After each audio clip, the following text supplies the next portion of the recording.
아니 여기 아니.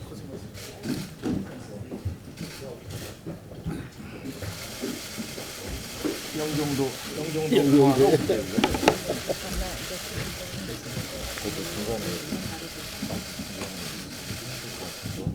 네, 그럼 지금부터 붉은 수돗물 사태 토론회를 시작하겠습니다. 먼저 국민 수레가 있겠습니다. 모두 일어나셔서 전면에 있는 국회를 향해 주시기 바랍니다. 국기에 대한 경례. 바로 이하이심을 생략하겠습니다. 모두 자리에 앉아주시기 바랍니다. 그러면 토론회에 참석해 주신 분들을 소개해 드리겠습니다.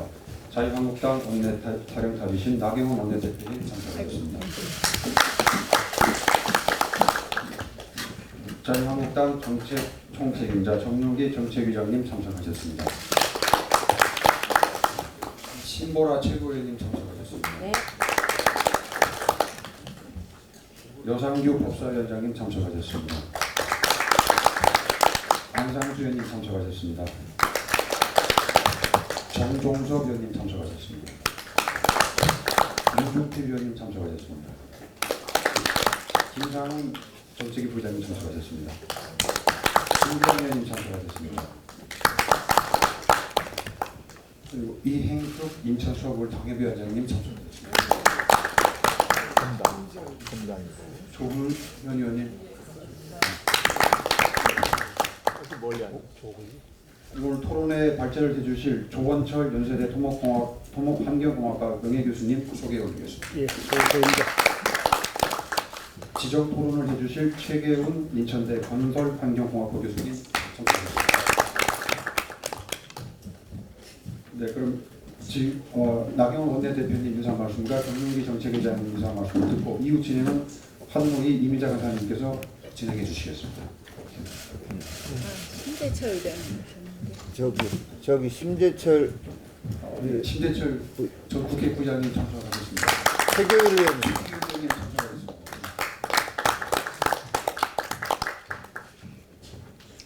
네, 오늘 이렇게 붉은 수돗물 토론회를 준비해 주신 우리 정책위 또 여기에 참여해 주신 우리 전문가 여러분들 의원님들께 감사드립니다. 붉은 수돗물 사태가 지금 5월 30일 처음 인천 서구에서 붉은 수돗물 사태가 발생한 것으로 알고 있습니다. 벌써 34일째 접어들고 있습니다. 그러나 아직 누구도 이 수돗물에 대해서 안심하고 다시 사용하기 어려운 그런 상황입니다. 지금 뭐 원정 빨래가 라는 말이 생길 정도로 지금 전시에 가까운 생활 불편이 이어지고 있다고 합니다. 또 이 붉은 수돗물 사태로 그 지역의 경제도 굉장히 어려워졌다라는 말씀을 들었습니다. 결국 이 붉은 수돗물 공포가 이제 인천에서 시작했는데 지금 사실 서울, 부산, 김포, 안산, 평택, 광주까지도 붉은 수돗물이 나오면서 공포와 불안이 확산되고 있습니다. 이 정부의 대응을 보면 참 무책임하고 무심했다 이런 생각이 듭니다. 저희 당에서는 이 붉은 수돗물 정말 이렇게 무책임하고 무심한 것이 했던 것이 피해를 키웠다고 생각을 하고 오늘 이 토론회를 통해서 어떠한 우리가 지금 진단과 대책을 마련할 수 있을지 꼼꼼하게 좀 살펴보겠습니다. 우리 지금 6월 국회가 어렵게 열렸는데 저는 6월 국회에서 해야 될 민생 안전이 바로 이런 거라고 생각을 합니다. 저희가 이번 추경에서도 검토를 좀 해보겠지만 우리가 붉은 수돗물 사태를 긴급하게 수습할 부분, 앞으로 또 장기적으로 해야 될 부분에 있어서 우리가 좀 할 수 있는 걸 좀 꼭 오늘 좋은 토론회에 좋은 제안들이 나와서 그것을 어떤 정책적으로나 예산적으로 뒷받침할 수 있는 6월 국회가 됐으면 하는 그런 생각을 해봅니다. 이 국가가 해야 될 것은 가장 중요한 것이 국민들이 안전하게 사실 수 있게 하는 거라고 생각을 합니다. 그런 의미에서 이 붉은 수돗물 사태는 매우 중요하다고 생각하고 이런 점에서 저희가 열심히 챙겨보겠다는 말씀 드리겠습니다. 다시 한번 토론회 준비해 주신 분들께 감사드립니다.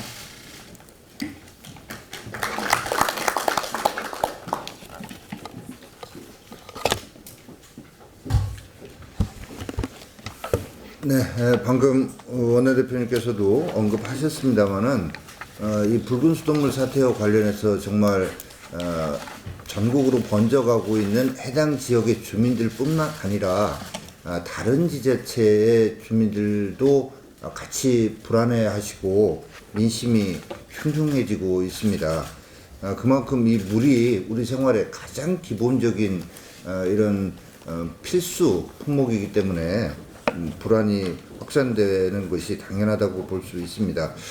지난번에 또 당대표님 모시고 인천 서구의 검단중학교에서 해당 지역 주민들과 간담회를 가진 바 있고 그 자리에서 여러 얘기들이 나왔었습니다. 일단 지금 아이들 식중독이 연이어서 해당 지역에서 발생하고 있는데 그 급식실의 수도꼭지에 필터라도 좀 달아달라라는 그런 요구에서부터 이 생수로 뭐 음식을 조리하는 건 물론이지만 식수도 물론이지만 이 샤워하는 것도 생수를 사서 하는데 이 부분 나중에 생수 비용 어떻게 국가에서 이렇게 지원해 줄 것인가 하는 이런 문제도 있었고 음식점을 비롯한 자영업 하는 분들은 정말 매출이 급감해서 생계가 막막한 이런 상황인데 여기에 대한 지원 금융과 관련해서도 조건이 너무 까다로워서 제대로 융자를 받거나 또 이 상환 조건도 너무 까다롭다라는 이런 말씀들이 있어서 저희가 당 정책에서 챙기고 있습니다만은 아무튼 이런 문제 그리고 오늘 대표님 말씀하신 대로 이번 추경에 이 붉은 수돗물 사태와 관련해서 담아낼 수 있는 부분은 담아내도록 하겠고요. 이번 일을 계기로 해서 이런 단기적인 거 말고도 이 정권이 사실은 SOC와 관련해서조차도 오로지 총선입니다.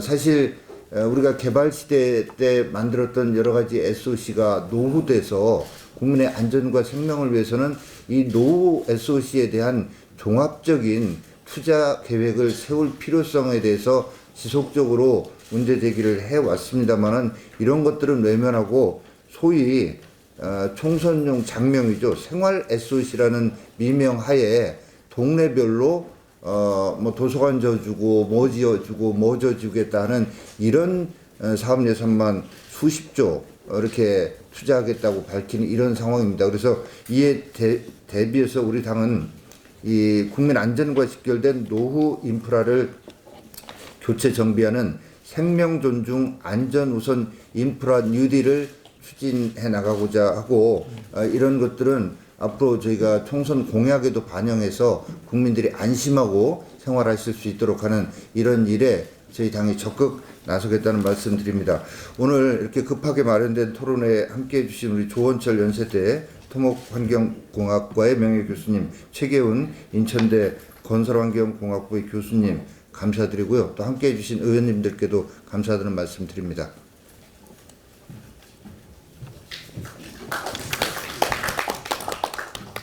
네, 조원철 연세대 토목환경공학과 명예교수님으로부터 인천시 수돗물 사태를 본 근본적인 문제점들과 대안들이라는 주제로 발제가 있겠습니다.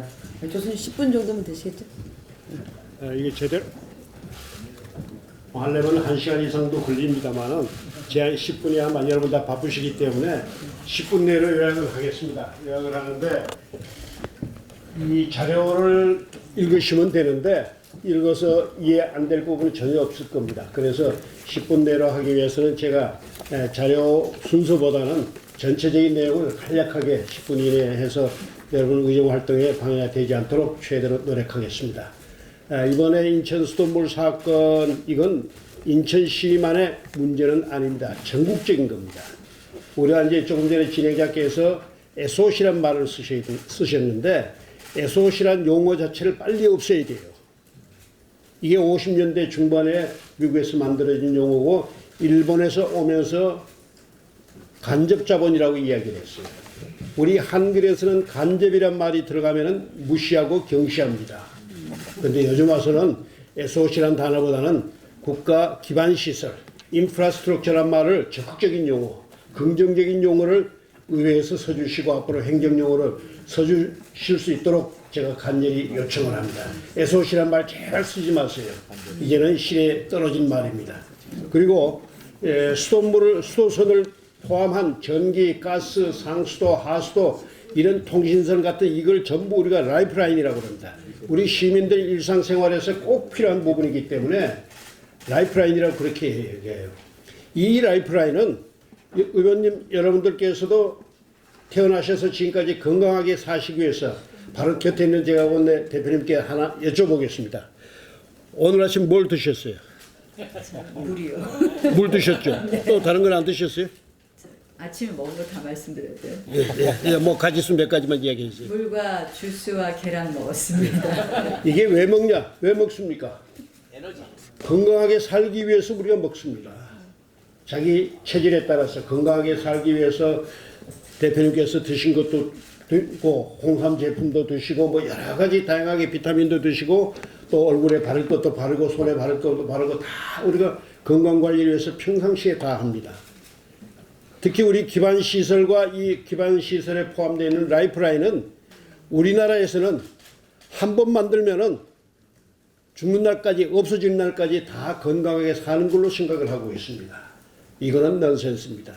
여러분이 태어나셔서 건강하게 오늘까지 성장하시고 의정활동 하시기 위해서 여러 가지를 온갖 노력을 다 하고 계십니다. 이와 마찬가지로 기반시설 라이프라인은 지속적인 유지관리가 절대 필요합니다. 이번 사태에서 가장 황당한 얘기가 뭐냐면은 앞으로 이거 뭐 수도관을 바꾼다든지 뭐 청소를 하면 된다고 그러는데 바꾸거나 청소하는 데는 엄청난 시간이 걸립니다. 그러면 그 시간 동안 해당 지역의 시민들은 물을 먹지 말아야 한다는 이야기인지 그건 모르겠어요. 그렇게 배짱 있는 의견을 관리당국 공직자들이 하고 있는 걸 보고 더더욱 놀랐습니다. 그거는 이런 수돗물을 수도시설을 관리하는 사람으로서는 절대 해서는 안 될 얘기입니다. 왜? 물을 먹는 건 시간의 문제입니다. 매 순간 먹어야 되는 거거든요. 그런데 이걸 전혀 고려하지 않기 때문에 자기가 하는 업무에 대한 기본 속성, 시민 생활의 시간에 따른 문제를 전혀 생각지 않고 뭐 보수하면 되고 바꿔치기 하면 된다고 그러는데 바꿔치기 하는 기술도 아주 뒤떨어져 있어요.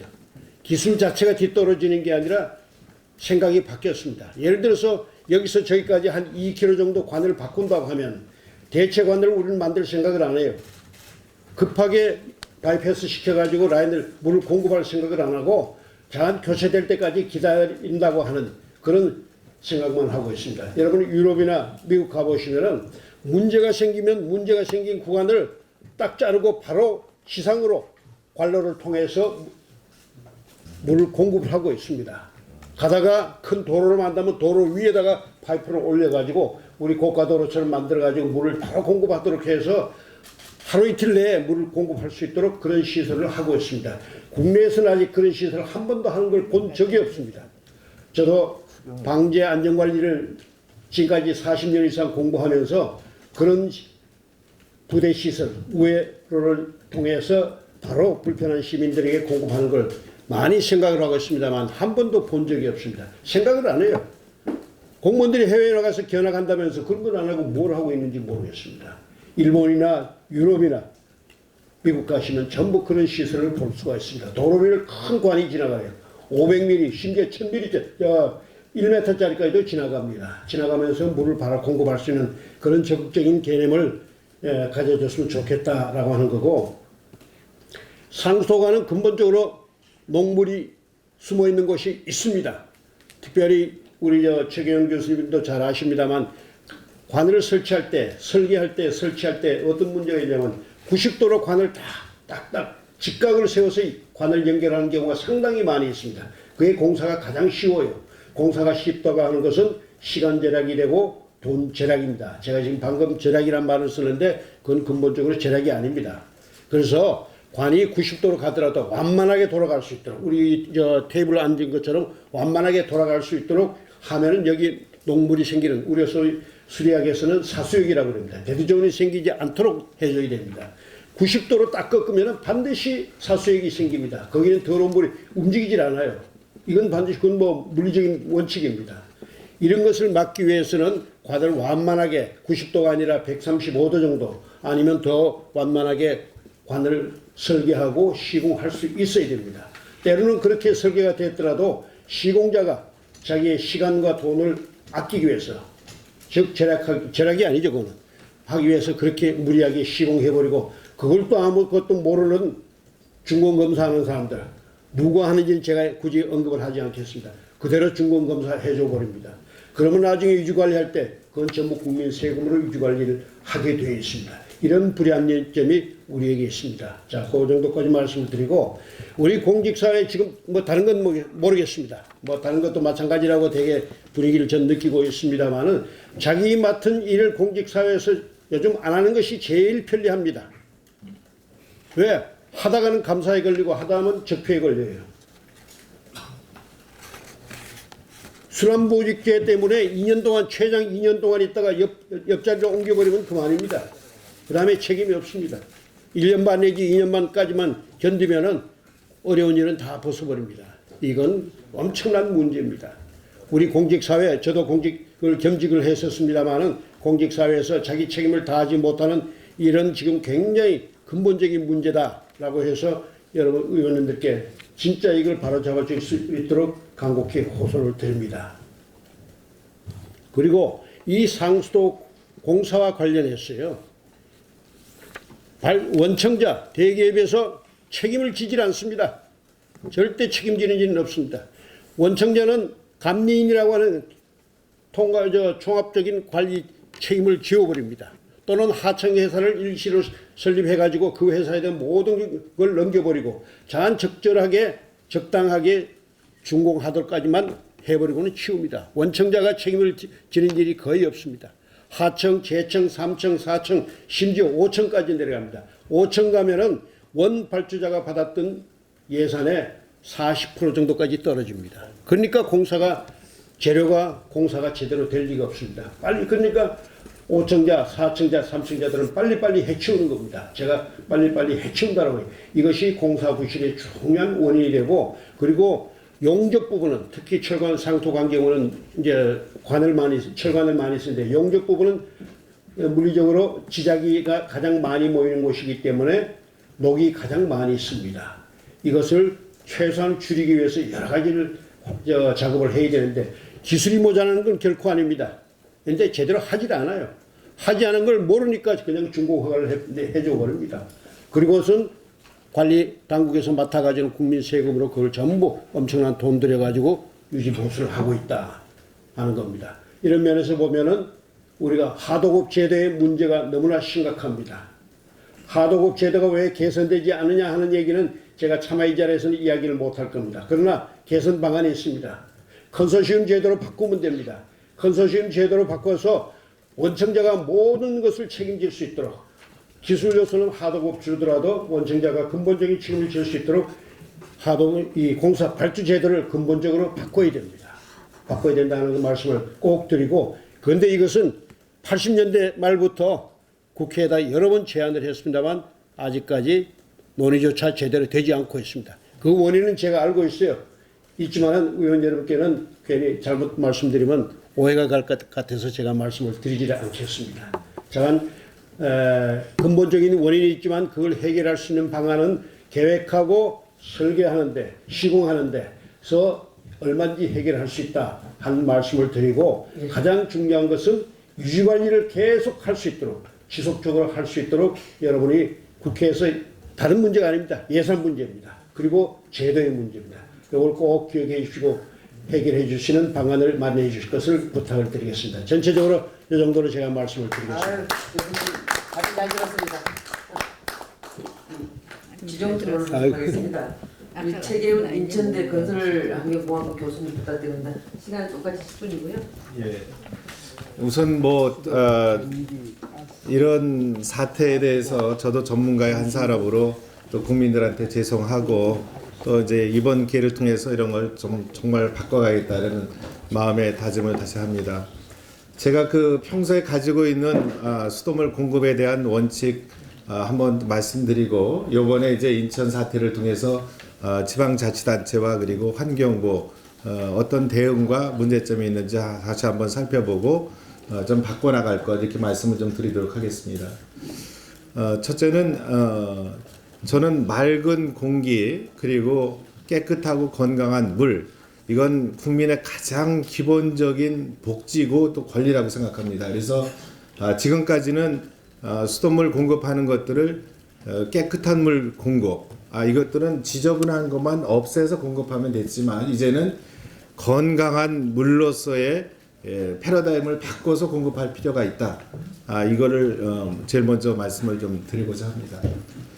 두 번째로는 이제 그 인천의 붉은물 사태를 통해서 지자체와 또 그리고 환경부의 내용들을 한번 살펴보면 우리 이제 인천의 사태는 크게 한 8가지로 한번 정리를 해볼 수 있습니다.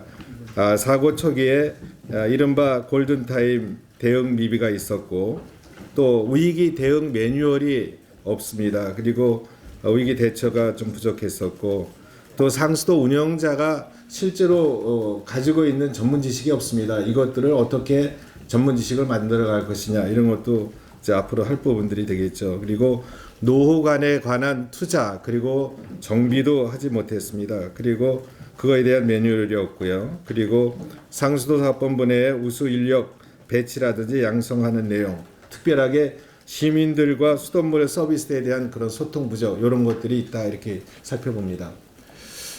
저는 이번 이 사태를 보면서 굉장히 수돗물에 대한 중요성을 다시 한번 인식하는 그런 계기도 있지만 또 다른 어려움과 문제점도 있다고 봅니다. 환경부에서 지난 6월 18일 날 발표했던 내용을 보면 수돗물 기준은 만족하는데 거기에 정수기에 필터를 달아서 필터의 색깔이 변하면 음영하지 말라 이런 발표가 있습니다. 그 얘기는 필터를 다른 거를 이제 전제로 할 수도 있는 그런 오해의 소지가 있습니다. 우리나라의 그 수돗물 공급은 이쪽 정수장을 거쳐서 수도꼭지에 나오기까지 그 물을 음영할 수 있도록 공급하는 게 맞고요. 아까 제가 건강한 물이라고 했습니다만 이거는 돈이 있는 분이나 또는 없는 분이나 또는 도서 지역에 사는 분이나 누구나 그만한 물을 공급할 때는 그만한 모든 혜택을 받는 것인데 필터를 잘못하면 다르라는 그런 메시지. 차라리 그 물에 대한 것들이 걱정이 되거나 이러면 수돗물에 대한 어떤 기준을 바꿀 필요가 있는 것이지 서로 이렇게 국민들에게 지나치게 오히려 호도하거나 아니면 또 이렇게 비겁하다 이런 것도 저도 포함해서 그렇다고 생각합니다. 그런 것들을 좀 바꿔나갈 그럴 필요가 있다. 저는 이렇게 좀 생각을 하고요. 그리고 그다음에 이제 그러면 어떻게 바꿨으면 좋겠다. 이와 같은 것들은 구조적으로 문제가 있었습니다. 그러니까 두 가지는 아까도 제가 인천의 사태에서 살펴봤습니다만 인프라에 대한 문제 그리고 인력에 대한 문제가 그리고 제도에 대한 문제가 다 있습니다. 인프라는 잘 아시는 것처럼 우리나라 인프라는 70년대, 80년대, 90년대 이렇게 주로 많이 만들어져서 그 인프라가 완벽하게 됐기 때문에 나머지 산업이 발전할 수 있었는데 그런 지나면서 그거에 대한 것들이 당연히 있는 것으로 알고 또 유지 관리를 그동안 못했던 부분들이 있죠. 그래서 유지 관리에 대한 그런 매뉴얼이 있지만 그 매뉴얼은 이렇습니다. 거기에 그 요번에 그 사태에서 나오는 것도 역류하는 경우 거기에 스컴이나 이런 것들이 떨어지지 않을 정도의 유속으로 해라. 그 떨어지지 않을 정도의 유속을 알아야만 대응할 수 있는 거죠. 그런 부분들이 미리미리 청소라든지 그리고 또 이토변이라고 물을 버릴 수 있는 그런 시설들이 없으면 그런 시설들을 미리 만들어 놨어야 되는데 그런 것들이 없다는 겁니다. 그래서 유지관리와 그리고 필요한 내용들이 없고 그리고 지하에는 너무 많은 것들이 복잡하게 있는데 이런 것들은 지상에 있는 것처럼 볼 수 있는 그러한 스마트 워터 그리드라는 그런 개념이 있는데 그런 것들을 적용해서 이제 지하에 있는 것들을 지상에 있는 것처럼 유지할 수 있는 그런 개념으로 이제 바꿔갈 필요가 있겠고요. 두 번째는 이제 인력에 대한 문제들은 상수도 사업본부에 가면은 진급이 안 되죠. 그리고 또 거기 있으면 오히려 많은 사람들이 관심이 없었기 때문에 거기는 그냥 1년, 2년 하고 다른 나갑니다. 그래서 제도적으로 거기에 있는 사람들이 모든 것들을 자기가 바쳐서 좋은 물을 생산하고 좋은 서비스를 하고 할 수 있는 그러한 제도적인 그 지방자치단체가 되겠습니다만 그것들을 좀 하고 필요하다면 개선할 수 있는 그런 방법을 좀 찾아야 되겠다 이런 생각이 합니다. 제도도 여러 가지입니다. 아까 매뉴얼도 맞습니다만 매뉴얼상의 개념으로 되어 있는 것들이 너무 많고요. 그리고 특히 유지 관리에 관한 거는 그런 것들이 상당히 좀 부족하다. 그래서 그런 것들을 좀 바꿔갈 필요가 있지 않을까 이렇게 생각합니다.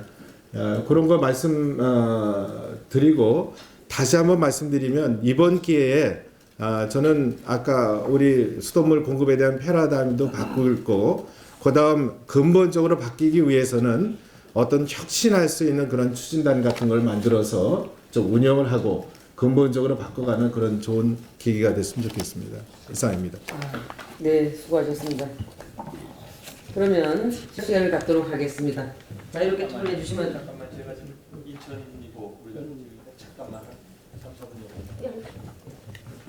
4분 먼저 국민들에게 이렇게 걱정을 끼드려 죄송합니다. 저는 이제 인천 중구 동구 강화 옹진군으로서 이 적색 수돗물 사태 당해 지역이기도 하고 인천광역시장을 2002년부터 8년간 뭐 한 10여 년 전에 그래서 내용을 좀 아는 입장에서 조금 더 부연 설명을 하겠습니다. 지금 최교훈 교수께서 아주 굉장히 실무적으로 된 말씀을 해주셨고 또 조원철 교수님께서 포괄적인 문제점과 대책에 대해서 말씀해 주셔서 감사의 말씀을 드립니다.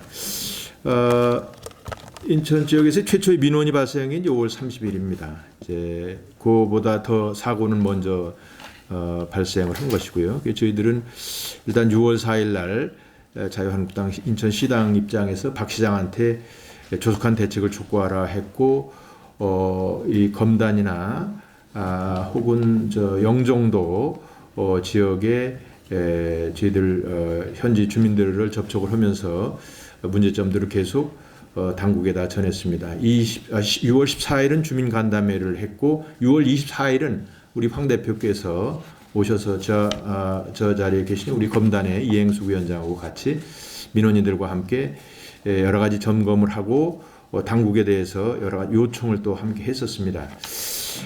좀 전에 그 최교훈 교수께서 말씀하셨다시피 우리 뭐 인천이 나온 세계적인 물 전문가인데 좀 부끄럽게도 인천 지역에서 일이 생겼습니다만 사실은 요번에 사고 자체는 아주 심플한 잘못으로 된 겁니다. 환경부에서도 인재라고 얘기를 했다시피 수계전환 시에 지켜야 될 매뉴얼을 안 지켰다 하는 것이고 더 중요한 것은 또 파악을 해보니까 탁도계가 고장이 났어요. 어마어마하게 중요한 거죠. 일단 수계전환 시에 잘못돼서 붉은 수돗물이 나와도 이것을 탁도계에서만 이렇게 체크가 됐으면 또 일찍 대책을 세워야 되는데 그것이 안 되는 것이고요. 거기에다가 일반적으로 이제 상수도 업무를 저도 8년을 해봤습니다만 그냥 하루 이틀 지나면 괜찮겠지 하는 겁니다. 어떻게 하다 보면 중간에서 흙탕물도 들어가고 뭐 등등 뭐 이런 것 때문에 조금 뭐 지나가면 되는 것이 또 있었기 때문에 항용 이번에도 그렇게 생각을 했고 안이하게 대처했다 하는 것이 그 사고를 키운 원인이 됐다 이렇게 보는 것입니다. 그러고는 이제 나머지는 두 분께서 말씀하신 건데 사실 상수도 노후관을 교체하는 것이 굉장히 중요한 업무입니다. 굉장히 중요한 업무인데 이게 예산에 비해서 드러나질 않으니까 이게 의사결정권자 예를 들어서 광역단체장이든 중앙정부는 이런 데 돈을 쓰려고 하질 않습니다. 생색내는 거 하고 또 요즘 같으면 직접 돈 퍼주는 거 이런 거나 하려고 그러지 아까 인프라 그러니까 기반 시설이라고 그러셨죠. SOC도 아니고 이런 거에 투자하는 것을 꺼려하는 정부의 입장이 여러 가지 맞물려서 앞으로는 이게 큰 사고가 될 수 있고 이번에 인천의 붉은 수돗물이 그것이 원인의 전부는 아니지만 결국은 전국적으로 이런 문제가 있기 때문에 이번에 이 전국적으로 상수도관 정말 생명줄을 점검하고 대책을 세우고 예산과 법을 혹은 필요한 조치를 해나가는 것이 필요하다라는 것입니다.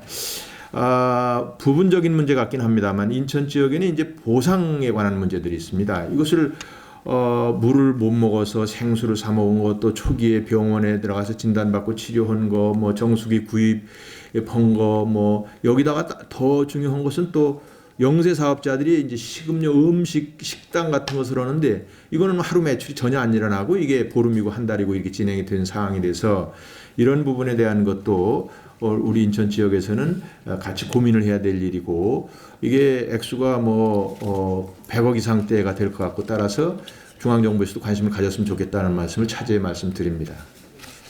감사합니다. 네, 같은 경우는 질의하기 전에 또 제일 먼저 발생했던 우리 이영수 위원장님 그 지역구였으니까 잠깐 한 말씀. 우리 최기훈 교수님한테 여쭤보겠습니다. 근데 좋은 말씀 들었고 그 발제하는 거 잘 들었는데요. 가장 중요한 건 좀 현장에서 지역에서 지금 계속 민원이 들어오는 게 이제 인천시에서는 물이 이제 어느 정도 이렇게 정수가 됐다. 그렇지만 음용은 자신하지 못하고 아직은 확실하게 음용을 하라는 얘기는 없어요. 근데 어제 바로 또 맘카페에 글이 올라왔습니다. 이 물로 인해서 또 이렇게 문제가 발생했다라는 게 올라오니까 이제 지역에서 가장 민원이 많은 건 신뢰를 못하는 겁니다. 일단 물에 대해서. 그래서 지금 뭐 장기화해서 수도관 교체하겠다 박남춘 시장님이 뭐 발표하다고 그랬는데 말씀 주신 것처럼 그 기간 동안에 그 많은 시간이 지나야 되잖아. 근데 그 사이에 일단은 아무리 그 정부나 뭐 이런 데서 물이 깨끗하다고 할지라도 일단 지역 주민들이 믿질 못하는 겁니다. 엄마들이 수돗물만 보고 있어요. 그리고 수돗물을 켜고 필터, 그러니까 뭐 마스크나 이런 걸 대서 이런 걸 계속 사진을 올리고 있습니다. 그리고 그거에 항의를 많이 하는데 이 문제는 어떻게 대처를 해야 되는 겁니까? 그러니까 우선 급한 게 물에 대한 신뢰인데 말씀 주신 것처럼 뭐 필터 이런 거에 대한 문제가 많으니까 가장 시급한 건 그거 같습니다. 그래서 그 부분에 대해서 교수님한테 여쭤보고 싶은데. 예, 우리 이행수 위원장이 뭐 고민도 많이 하실 것 같은데 제가 평소에 생각하는 게 그렇습니다. 제가 한국수산공사 사장을 하면서도 국민과 그리고 소비자와 공급자 간의 신뢰가 없이는 물 문제 해결할 수 없다. 그러려고 하면 과학이 뒷받침되지 않고서는 모든 게 그리고 모든 정보가 공개되지 않고서는 그걸 할 수 없다. 그러면 과학이 들어갈 수 있어야 하고 모든 정보가 공개될 수 있도록 만들어야 된다. 그래서 제가 한국 스마트워터 그리드 학회라는 것도 창설을 하고 그렇게 바꾸고 컨셉도 이제 건강한 물로 바꾸자 이렇게 얘기를 했습니다. 이제 다시 지역으로 들어가게 되면 우선 그 신뢰나 아니면 불신을 좀 불안을 잠재우는 게 굉장히 필요하죠. 아까 말씀드린 대로 그렇지만 저는 여기 필터를 사용하면 안 된다고 생각합니다. 왜냐하면 우리가 물 공급하는 데는 탁도라는 게 있는데 이게 지저분한 것들이 있는데 정부의 기준은 0.5 NTU라고 합니다. 그래서 그건 ppm 정도를 이해를 하시면 좋은데 그것이 이제 더 잘하기 위해서 지방자치단체에서는 또 한국수자원공사는 0.1 NTU까지 이렇게 공급을 합니다. 그 얘기는 0.1 NTU 이하로 공급을 하는데 0.1 NTU만큼은 있다는 겁니다. 그러니까 아주 촘촘한 것으로 하면 그게 나오는 거죠. 그러면 그거가 몸에 해롭다면 그거를 기준치를 낮춰야 되고 그렇다면 그걸 허용을 하는 것이 맞는 거죠. 또 국민들도 그렇게 믿으셔야 하고 또 정부에서 그런 신뢰도 주어야 하고요. 그게 우리나라뿐만 아니라 모든 나라에 그렇게 있기 때문에 그래서 제가 정부나 이런 데에서 그게 그 충분하게 기준이 있고 기준에 있다면 그건 정정당당하게 나가서 국민들한테 드십시오. 또 그렇게 하는 게 옳다라고 얘기를 하는 겁니다. 예, 그렇게 하는 게 저는 옳다고 봅니다. 저 같으면 그렇습니다. 한 말씀만 첨부 드리겠습니다. 우리 최 교수께서 필터 사용하지 말라 그러는데 저도 100% 동의합니다. 동의하는 것이 필터 이러면 그게 자꾸 누적이 돼요.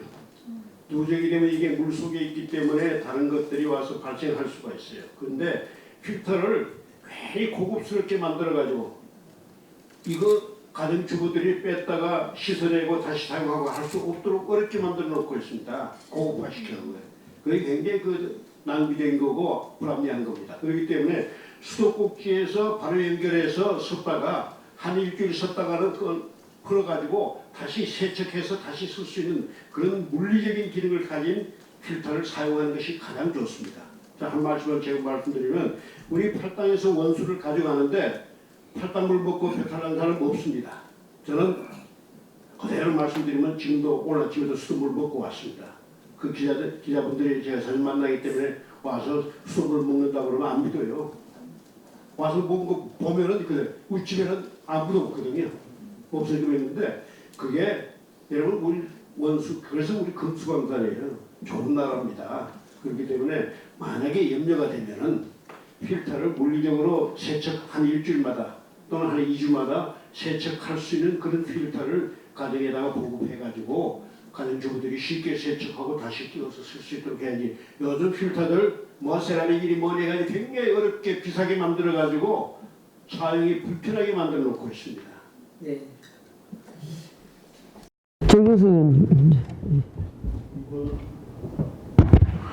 이번 대응하는 방법이 두 가지 같아요. 우선은 지금 발생한 이 사건에 대해서 빨리 대처하는 거 하나의 방법일 거고, 그건 행정 조치를 통해서 해결할 수 있으면 해결해야 되는 그런 문제가 있고, 그다음 기술적인 문제에서는 기술적인 문제를 검토하면 될 것 같습니다. 그런데 오늘 아까 우리 조 교수님 말씀하셨듯이 근본적으로 이 문제가 인프라스트럭처의 노후의 문제이기 때문에 이게 유지 관리 시스템이 과연 이제 우리 나라에서 제대로 되어 있느냐 하는 건데, 법리적으로 따지면 이게 건강하게 살 권리, 안전하게 살 권리의 문제입니다. 그리고 이것은 헌법에 보장되어 있기 때문에 국가 지방자치단체에 안전하게 살게 할 의무, 건강하게 살게 할 의무가 발생하는 거예요. 그러면 지금 이것이 매뉴얼상의 문제가 있는 거냐? 그렇지 않으면 이게 기간을 정해서 국가 지방자치단체가 구체적인 계획을 수립을 해라. 그리고 거기에 예산을 어떤 식으로 배정을 해라. 이렇게 해서 법률적으로 이것을 강제화하지 않으면 아무리 얘기해봤자 이게 의미가 없는 부분이 있다면 오늘 우리로서는 이제 국회에서 어떠한 부분을 입법사항으로 이게 올려놓는 게 맞겠느냐 하는 얘기를 해야 이게 실효성이 있는 것이고, 그 다음에 제가 경험한 바에 의하면 정부에서 예산을 줘도 지자체에서는 안전 부분에서는 최후순위로 돌려놓고 나머지 무슨 행사하고 이런 데 돈을 다 먼저 쓰는 거죠. 그래서 이렇게 하지 않으려면 여기도 마찬가지로 강제적으로 이거를 집행하는 어떤 규정을 둬야만이 이게 되는 것이다. 그래서 오늘 논의들이 뭐 작은 데부터, 기술적인 부분 작은 데부터, 그 다음에 국회가 해야 될 입법사항까지 이것을 딱 좀 우리가 논의를 좀 정돈을 하면 그 다음에 우리가 해야 될, 입법부에서 해야 될 일이 뭐다, 이것을 도출될 수 있도록 그렇게 했으면 좋겠습니다. 네. 네, 이학재 의원님까지 말씀, 네, 질문 듣고. 예. 저도 이제 저희 지역이거든요. 그래서 옆에서 딱 지켜보면서 이 수돗물이 수계 전환 과정에서 이제 그 공촌정수장에서 물을 받던 지역의 수돗물을 외부에서 받으면서 두 군데서 받았습니다. 하나는 수산정수장에서 받고 하나는 남동정수장에서 받았는데, 주로 보면 수산정수장에서 받은 물에 문제가 생겼습니다. 제가 왜 이 말씀을 드리냐면, 그런데 나중에 보니까 남동정수장에서 물을 받은 쪽의 민원도 굉장히 많아지는 거예요.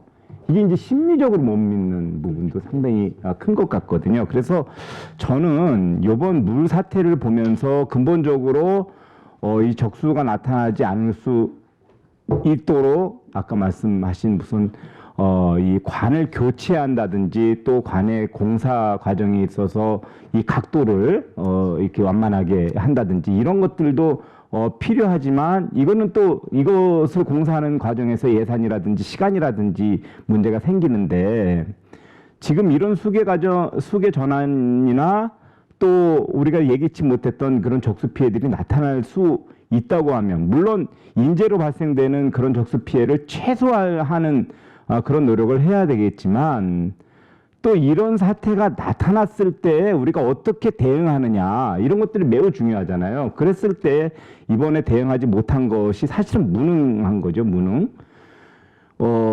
이 원인 파악도 굉장히 늦었고 또 하나는 이 사태가 발생했을 때 그러면 시민들은 어떻게 대처를 해야 되는지에 대해서 오늘까지도 이게 없는 겁니다. 그래서 저는 이런 자리를 통해서 특히나 이제 전문가분들께서 매뉴얼을 어떻게 만들어야 된다. 그냥 제가 상식적으로 생각할 때 매뉴얼은 물이 적수가 발생하면 그 관을 이용하는 모든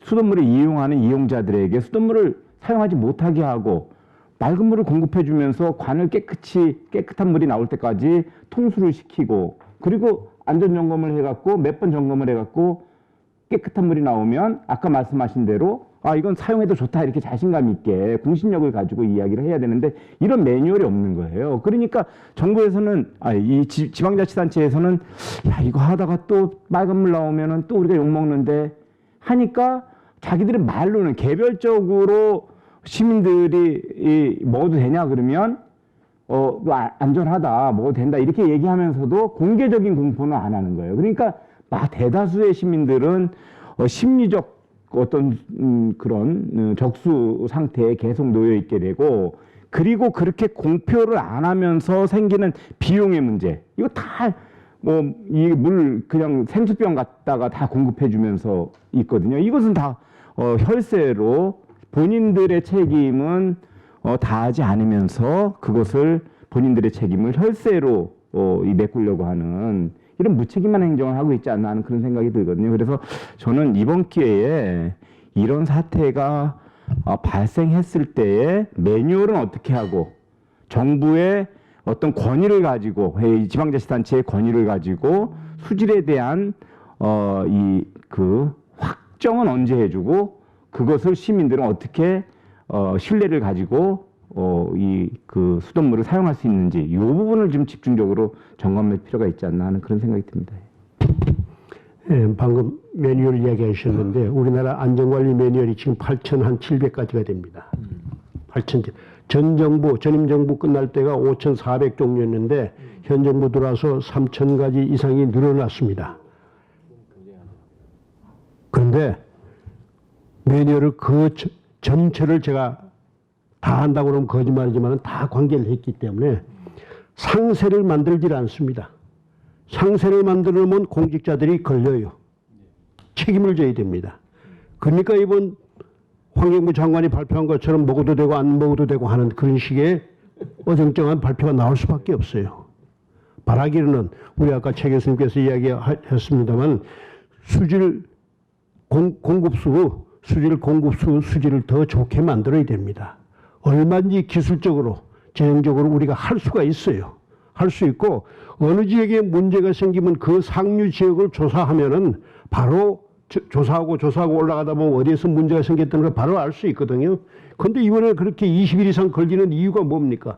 이거는 그 맡은 책임자들이 어디에 뭘 해야 되는지도 전혀 모르고 상수도 운영자로서의 자기 책무에 대한 개념도 없고 기술도 없고 그건 매뉴얼이 문제가 아닙니다. 그건 상식의 문제입니다.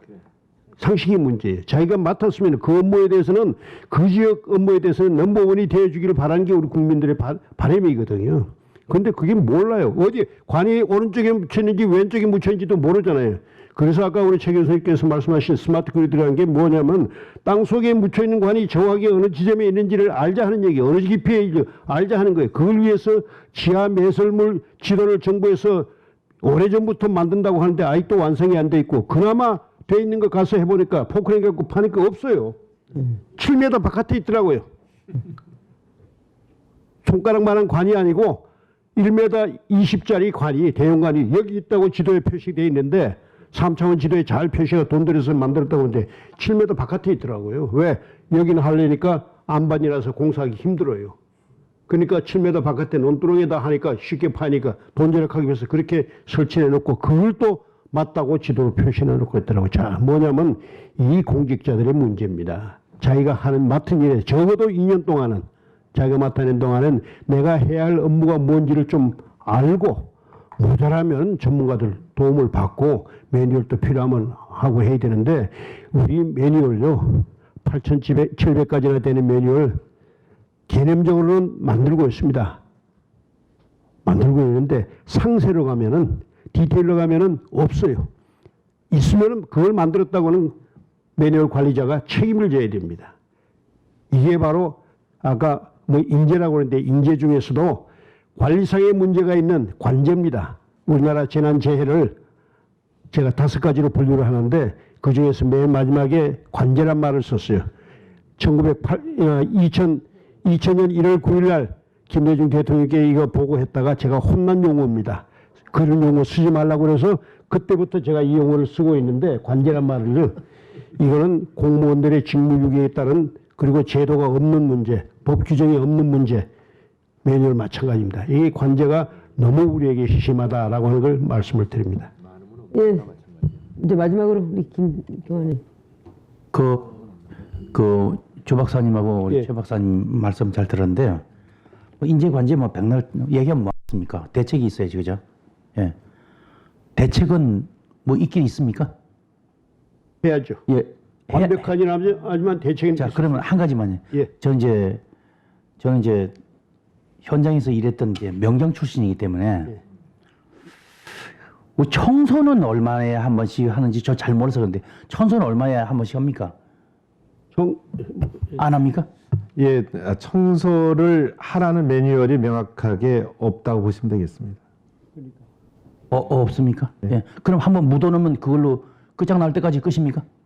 예, 구체적으로 이렇게 깨끗이 아까도 조원철 교수님 얘기를 하셨지만 깨끗하게 유지 관리를 해야 된다 이런 명시적인 그건 이론이지 않습니까? 뭐 한 달에 1년에 한 번씩 한다 또 거기에 이토관을 뭐 몇 메다마다 있어서 물을 빼야 된다 이런 구체적인 내용이 없기 때문에 이제 주철관에서 들어오는 것들이 필요합니다. 물이 섞여 있는 주철관은 그건 최소한 10년 이상 넘어가면 녹이 날 수밖에 없고요. 녹이 일어나면서 일어나는 그 녹의 성분을 먹는다는 자체를 생각하면 안 되는 거거든요. 그냥 그거를 그 안에서 어떤 성분에서 어떤 그 도금을 해도 안 되는 겁니다, 이게.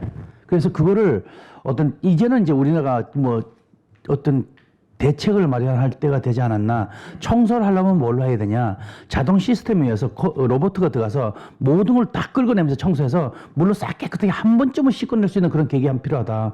이런 생각하는데 그런 걸 한번 법안으로 준비를 한번 해봐야 되겠습니다. 맞습니다. 아주 정확하게 그런 것들이 필요하고요. 지금은 이제 또 하나는 이제 법적으로도 이게 의원님들께서 신경 쓰실 부분들이 사실은 물은 상품입니다. 그런데 이제 법령에서는 물탱크까지는 지자체에서 공급을 하고 물탱크와 그리고 옥내 배관은 그것도 역시 똑같습니다. 아무리 관로가 좋아도 옥내 배관이 나쁘거나 있거든요. 거기까지 관리를 할 수 있는. 그래서 제가 파주시에서 그런 사업을 해봐서 주민들한테 이렇게 해보니까 충분히 그런 역량이 되더라고요. 그러니까 워터코디나 워터닥터 이런 것들을 운영을 하면서라도 그런 서비스를 하고 또 옥내 배관, 아까 말씀하신 대로 물탱크를 얼마까지 하라는 말은 있습니다. 그냥 구체적으로 없고요. 그리고 관로에 도감, 예를 들어서 갱생이라고 하는데 관을 완전히 거쳐도 하지만 그 안에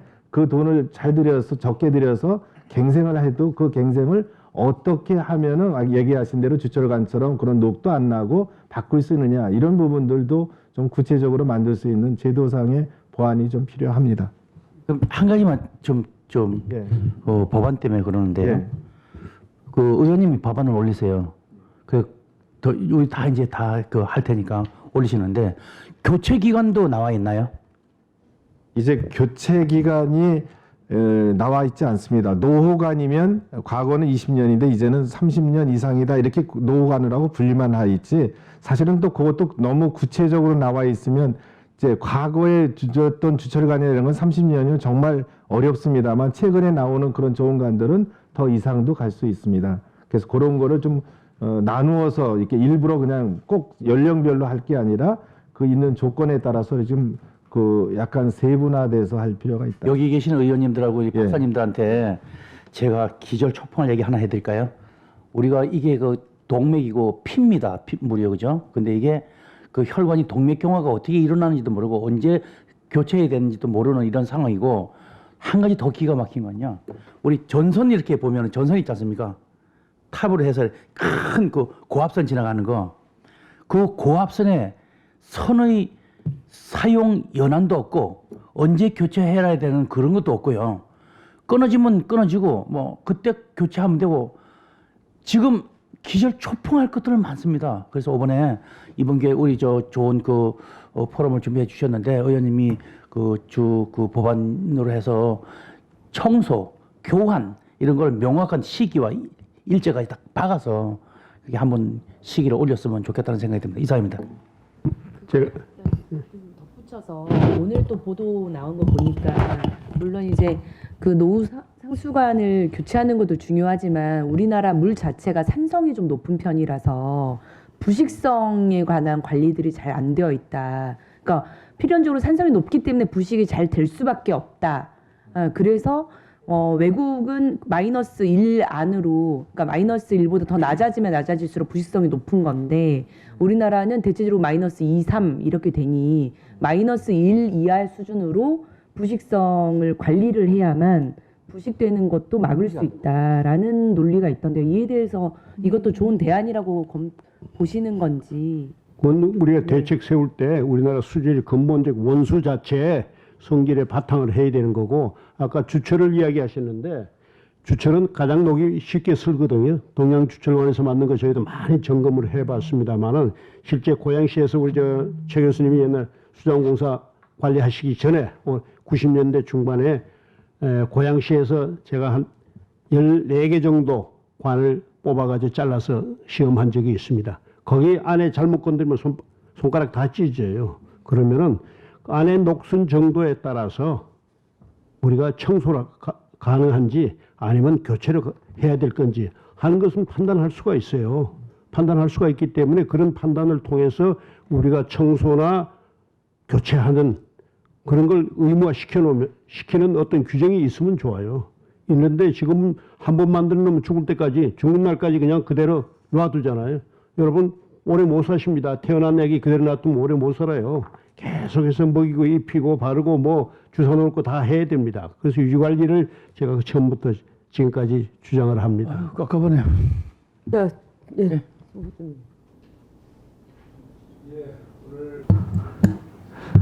붉은 수돗물과 관련해서 우리 최고의 전문가이신 우리 조원철 우리 교수님 발제, 그리고 최계훈 우리 교수님 지정토론 잘 들었습니다. 저도 자유한국당의 중앙재대책위원장을 제가 3년을 역임하면서 또 같이 많은 또 고민도 하셨는데, 지금 우리가 참 소득 수준이라든가 우리 대한민국 국격에 비추어서 이렇게 지금 정도면은 훨씬 더 우리 수돗물이 이런 우려를 넘어서 훨씬 더 이제 좋아져야 되는데, 우리 거꾸로 정말 상상도 못했던 이 붉은 수돗물이라는 정말 참사 수준의 이런 사고가 나고 있는데, 정말 이거는 뭔가 근본적인 성찰을 문재인 정부가 해야 된다 이런 생각을 합니다. 저는 문재인 정부 시작하면서 벌써 2년이 지났는데, 이 정부 들어서 국가 정책의 기본 틀이 근본적으로 역행하고 있다, 이런 부분을 좀 지적하고 싶습니다. 문재인 정부 들어서 예산 재정 정책 기조를 물적 투자에서 인적 투자로라는 이런 기조 변화를 하면서 어떤 시설의 교체라든가 어떤 시설의 어떤 새로운 설치 예산은 굉장히 뭔가 문제가 많은, 그 소위 말해서 토건족들에게 가는 나쁜 예산으로 보고, 오히려 사람들에게 이전적 지출로 이렇게 개인들에게 돈을 지출하는 것은 좋은 예산으로, 복지 예산은 좋은 거, 또 이런 시설의 교체라든가 시설의 신설을 위한 이런 사회 간접 자본에 관련된 예산은 나쁜 것으로, 이런 거는 좀 근본적으로 재검토해야 될 필요가 있다. 바로 이미 이번에 붉은 수돗물 사태뿐만 아니라 지난번에 그 아현동 그 KT 공동구 통신구 사고서부터, 우리 사회 또 지난번 화재 원인이 지금 뭐 어느 정도 밝혀진지 모르지만 우리 영동 지방에 화재도 전선에 우리 뭔가 노후화된 그런 현상이 또 어떤 사재의 원인을 제공했다 이런 얘기가 있지 않습니까? 그래서 저는 이번에 이제 또 내년 예산 예산상 편성 중에 있지만 근본적으로 우리 이제 대한민국이 고도 성장 과정에서 이렇게 신속하게 설치한 각종 우리 공급 시설 이런 수도 뭐 이런 전기 통신 이런 것들이 상당히 이제 노후화 수준에 와 있다. 예, 그런 부분에 대해서 철저하게 점검을 하고 그것을 전면적인 교체 개량을 위한 그런 어떤 국가적인 관심과 그런 재정적인 배려가 좀 필요한 시점이다. 그런 것이 이번에 이런 붉은 수돗물 사태로 아주 정말 적나라하게 들어왔다는 점을 지적하겠습니다. 예산 심의 과정에서 우리 자유한국당에서는 이번 추경에서도 그렇고 내년 예산안 편성 과정에서 이런 부분에 대해서 집중 따져보고 개선시키도록 하겠습니다. 네, 고맙습니다. 네, 수고하셨습니다. 정리를 하면서 제가 좀 궁금한 사항을 한번 여쭤보도록 하겠습니다. 분명히 지금 붉은 수돗물 관련돼 가지고 이게 노후관로가 문제인가? 이와 관련돼 갖고 노후관로가 문제가 아니라는 것도 또 전문가들의 생각이신 것 같아요.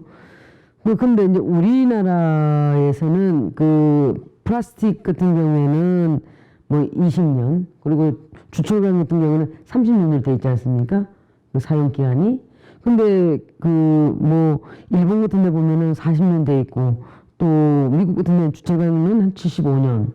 그다음에 영국이나 캐나다 같은 경우는 최소한도 플라스틱은 80년이고 주철관은 100년 정도 이렇게 사용할 수 있다라고 하는데 여기 어떤 기준이 있는 겁니까 이게?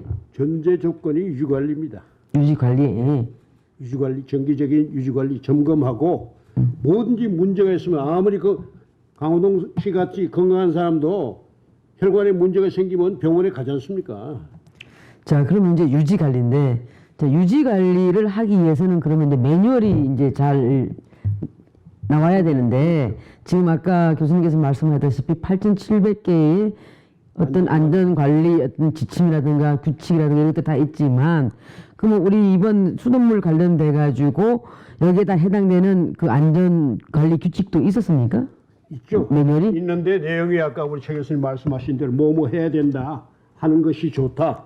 자, 그렇다면 디테일이 없다. 자, 그렇다면 그런 그 지침서를 우리가 좀 만들어야 되지 않겠습니까? 만들어야죠. 그거 뭐 좀 생각해 놓으신 거 있으십니까? 그건 이제 정기적으로 아까 이제 관의 재질에 따라서 그리고 우리 물의 특성에 따라서 정기적으로 이제 몇 년마다 점검을 하고 어떤 상황일 때는 관의 내부를 청소하고 그 아까 재생을 시킨다는 말씀을 쓰셨는데 관 재생이 정리하신 내용들을 좀 가지고 있으시면 있죠. 저희 방으로 좀 보내주시고요. 예. 제가 이제 한명이 간사다 보니까 또 하나 이제 앞으로도 물 관리를 갖다가 잘 활용하고 하려면은 아까 우리 최 교수님께서 말씀하다시피 스마트 워터 그리드 기술을 적극 도입해야 된다라고 하는데 이게 이제 결과적으로는 4차 산업 맞아 떨어지는 얘기 아니겠어요? 맞습니다. 그러면서 그러려면 미리 이제 설계라든가 이런 게 나와야 되고 그와 관련돼서 이게 이제 다음에 도입돼야 되는 거 아니겠습니까?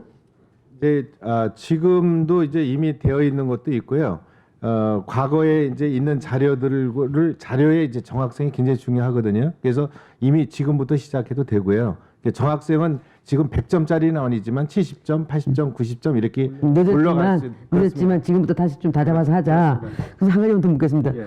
그 스마트 워터 그리드 기술을 적극 도입할 때는 이건 지방자치단체 힘으로는 그거 갖고는 안 되지 않습니까? 그러면 국가적인 차원에서 해야 되는 거죠? 그렇습니다. 국가에서 이제 지원이 반드시 필요하고요. 그다음 이제 지자체에서 할 수 있도록 역할을 좀 나눠서 하면 더 좋겠습니다. 알겠습니다. 잘 알겠습니다. 예.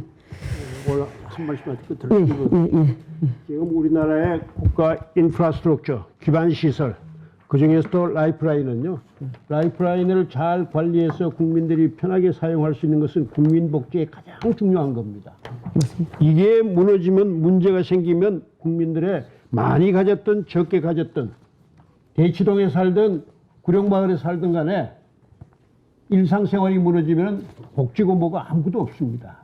복지의 시작이 인프라, 라이프라인의 공급에서 시작된다 하는 걸 의원님들 좀 명시해 주시면 좋겠습니다. 알겠습니다. 예. 자, 오늘 수고하셨습니다. 예.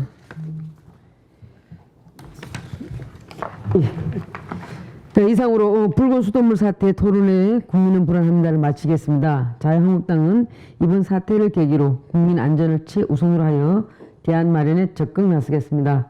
바쁘신 와중에도 오늘 토론회에 참석하여 끝까지 자리를 지켜주셔서 대단히 감사합니다. 고맙습니다.